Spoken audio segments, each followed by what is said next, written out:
इस संसार समुद्र से पार होना बहुत कठिन है, क्योंकि भगवती माया का ऐसा आकर्षण है कि एक क्षण में हम सत ज्ञान भूल जाते हैं। असत अज्ञान का ऐसा साम्राज्य सा छाया हुआ है। सत संकल्प करते हैं कि आज के बाद हम ऐसा नहीं करेंगे, पर विवश होकर के फिर माया हमसे वैसा ही करा देती है जो नहीं करना चाहिए। उसके लिए हमें अध्यात्म बल की आवश्यकता है। अध्यात्म बल बड़े कृपा पात्रों के हृदय में जागृत होता है। कृपा हमारे ऊपर है, पात्र हमें बनना है। कृपा ना होती तो मनुष्य देह ना मिलता, साधु संग ना मिलता, धाम आने को ना मिलता, नाम लीला रूप प्रभु के सिद्धांत ये सुनने को ना मिलता। कृपा तो है, अब हमें कृपा पात्र बनना है, तभी वो प्रेमामृत रस हमारे हृदय में आएगा। कृपा पात्र उपासक एकमात्र अपने आराध्य देव के चिंतन का ही महत्व रखता है। उपासक के अंदर ये प्रश्न नहीं आना चाहिए कि हमें 6 महीना 1 वर्ष हो गए नाम जप करते हुए, कोई हमें परिवर्तन तो नहीं दिखाई दे रहा। 1 महीना अगर हम नाम जप कर रहे हैं या 1 वर्ष नाम जप कर रहे हैं तो ये सत चिंतन है। सत चिंतन कभी व्यर्थ नहीं होता। तुम्हें पता नहीं है कि तुम्हारे कितने अशुभों का नाश कर चुका है नाम, यदि वास्तविक आप जप रहे हैं। संचित कर्मों को पहले भस्म करता है नाम। इसीलिए नवीन उपासक को यह अनुभव नहीं होता कि नाम का फल क्या है, क्या आनंद है, क्या दुख मिटता है। इसलिए प्रार्थना है आप अपने अज्ञान के कारण कहीं नाम जपना ना छोड़ दे कि जब से नाम शुरू किया हमें कोई लाभ नहीं दिखाई दे रहा, हमें नौकरी नहीं मिल रही, हमारा काम नहीं बन रहा, हमारे दुख नहीं मिट रहे और दुख बढ़ रहे हैं। ऐसा आपको माया अनुभव कराएगी। पर आपको दृढ़ विश्वास रखना है सदगुरुदेव के वचनों में, शास्त्र वचनों में, संतवाणी में। इसी विश्वास के सहारे हम अध्यात्म बल से युक्त हो जाते हैं। नहीं तो जब हम नाम जप करते हैं तो सबसे पहला काम नाम का होता है गोदाम में आग लगाना। जो हमारे संचित कर्मों का शुभ अशुभ गोदाम है उसको भस्म करता है। अब ये बात पता नहीं है तो वो वर्तमान में तत्काल फल देखना चाहता है कि हम नाम जप किए तो हमारी सारी कामनाओं की पूर्णता हो ही जानी चाहिए। नहीं, नाम जप का फल क्या हुआ, वो ऐसा सोचता है। पर ऐसा नहीं है। नाम जप सबसे पहले अशुभों का नाश करता है, फिर शुभ फंसाने वाले जो होते हैं वो उनका भी नाश कर देता है। इसके बाद क्रियमाण पूरा परम पवित्र करके भगवद अर्पित कराता है, प्रारब्ध भोगने की सामर्थ्य देता है।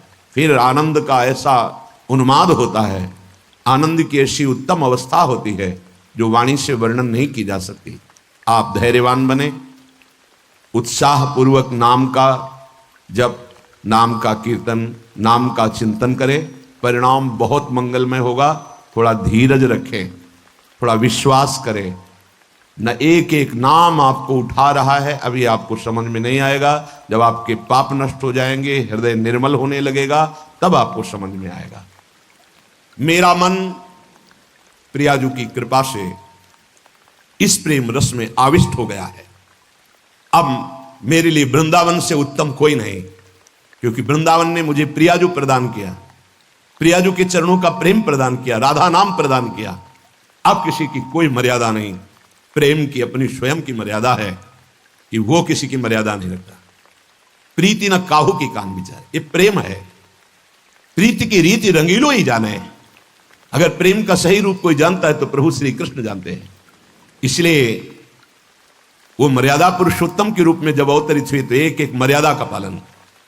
और जब लीला पुरुषोत्तम प्रेमावतार श्री कृष्णचंद्र जी, महाराज की लीलाओं को समझना सदगुरु की चरण शरण में बैठकर ही हो सकता है। जो रसिक हैं, जो लाडली लाल के रस में डूबे हुए रसिक सदगुरुदेव हैं, उनके चरणों के समीप बैठकर ही इनकी लीला समझ सकते हैं। नहीं, इनकी लीला बड़े बड़े मुनियों के लिए भी अगोचर ही है। न देवैर ब्रह्मादेर न खलु हरि भक्तैर न सुहृदा, ये स्वयं बाके हैं, इनकी लीला भी बाकी है। ये बाकी की बाकी लीला को जिसका कहीं कुछ बाकी नहीं रह गया वही समझ सकता है। कोई भी चाह, कोई भी लालसा यदि बाकी है तो बाकी की लीला को नहीं समझ सकता। जिसका हृदय समस्त कामनाओं से, इच्छाओं से रहित हो चुका है और प्रेम रस का रसिक हो गया है, वो इनकी लीलाओं को जानता है। श्रीपाद कह रहे, ये मैंने इसलिए कहा कि मेरा मन श्यामा श्याम के प्रेम में अब प्रवेश कर गया है और ये प्रेम पंचम पुरुषार्थ है। तो उपासक को बड़ी कृपा यदि वृंदावन धाम आने को मिले, आश्रय मिले, वास करने को मिले, उसमें विशिष्ट कृपा के सत्संग मिल जाए। सत्संग से हमारे समस्त संशयों का नाश हो जाता है और हृदय दृढ़ हो जाता है कि अब मैं मुक्त होना चाहता हूं। जीवन मुक्त महापुरुष ही प्रेम में प्रवेश होता है, ध्यान रखना। प्रेम रस तभी प्राप्त होता है, पहले प्रेम जीवन मुक्त करता है, तत्वबोध कराता है। सर्वान वस्तु तया निरीक्ष परम स्वाराध्य बुद्धिर्मम, जो उपनिषद कहते हैं सर्वम खलमिदम ब्रह्मणे नानास्ति किंचन, इसका पहले बोध होता है, फिर प्रेम रस प्राप्त होता है। जीवन मुक्त करके विदेह स्थिति से फिर वो प्रेम प्रदान करते हैं। जैसे पांचों भूले देह शुद्धि, ये विदेह स्थिति है, तब छठे भावना रास की, तब वो भावना में प्रवेश करता है। इतनी ऊंचाई हम अपने साधन बल से नहीं प्राप्त कर पाते, ये गुरु कृपा बल से। तभी कहा है रे मन रसकन संग बिन रंच न उपजे। एक साधारण बिना साधन जानने वाले को भी प्रियाजू मिल गए। क्यों? क्योंकि सीधे रसिक कृपा और आसक्ति मेरी लाडली मेरी प्रियाजू। वो दुनिया के शास्त्रों का परिचय नहीं जानता, सिद्धांतों का परिचय नहीं जानता, बस उसके हृदय में एक बात बैठ गई, मेरी प्रियाजू, मेरी स्वामिनी, मेरी प्राण प्रिय सखी लाडली जू, बात बन गई। ये जन्म बंधन से, कर्म बंधन से मुक्त होना बहुत कठिन विषय, बहुत कठिन। जब शास्त्रों का स्वाध्याय करो तब पता चलता है। तभी कहते हैं भगवत प्राप्ति अत्यंत कठिन, पर वो गलत शब्द है। भगवत प्राप्ति अत्यंत सरल। संसार का राग, शरीर का राग छोड़ पाना बड़ा कठिन, इसीलिए परिणाम को वो कठिन बोल देते हैं। परिणाम को कठिन बोलने से घाटा हो जाएगा, हम डर जाएंगे कि हम भगवत प्राप्ति नहीं कर पाएंगे। हमें उत्साह रखना है कि भगवत प्राप्ति बहुत सरल है, कठिन है शरीर संसार का राग छोड़ना, और इसकी जिम्मेवारी है गुरुदेव की। बस आप उनके कथनानुसार चले तो शरीर और संसार के राग का नाश हो जाएगा। परमार्थ का स्वरूप कल के सत्संग में वर्णन किया गया कि उपासक चाहे वो गृहस्थ हो या विरक्त, यदि इस मार्ग में उन्नति प्राप्त करना चाहता है तो किसी के स्वभाव या कर्म की ना तो प्रशंसा करे और ना निंदा करे। क्यों? जब वो गलत कर रहा है तो तुम निंदा क्यों ना करें? तुम क्रिया को देख रहे हो लेकिन पावर को नहीं देख रहे। पावर गोविंद है उसमें, सामर्थ्य गोविंद है उसमें। उपासक उपास्य देव को देखता है, क्रियाओं को नहीं देखता। बोले नहीं, बहुत गंदा आदमी, उससे हम भगवान कैसे मान सकते हैं? तो गंदा उसकी क्रिया को लेकर के है, लेकिन परम कारण तत्व जो बैठा है वो निर्विकार, चेतन, अमल, सहज सुख राशि, उसको क्यों नहीं देखा? तुम क्रिया देखने वाले संसारी नहीं हो, तुम तत्व का दर्शन करने वाले भगवत भक्त हो, उपासक हो, जिज्ञासु हो। जैसे हम छाया को देखकर, कल ध्यान कीजिए सत्संग का, छाया को देखकर भ्रम हो जाता है कोई है क्या, ठूंठ को देखकर भ्रम हो जाता है भूत है क्या, रस्सी या टायर को देखकर हमें भ्रम हो जाता है ये सर्प है क्या, पर वहां कुछ नहीं होता। वो ठूंठ है, वो रस्सी है, वो आपकी छाया है। ठीक ऐसे ही पूरे संसार में आपके सिवा कुछ नहीं है। सच्ची माने आपको भ्रम होगा, कैसे ऐसे हो सकता है? जैसे स्वप्न में आपके मन के सिवा कुछ नहीं था, तो उसमें दुश्मन भी थे, मित्र भी थे, भोग भी था, ना जाने क्या क्या था, पर जब जगे तभी वो झूठा समझ में आया ना।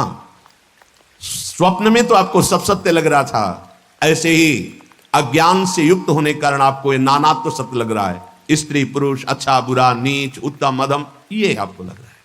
श्री भगवान कह रहे हैं बहुत गूढ़ प्रसंग है।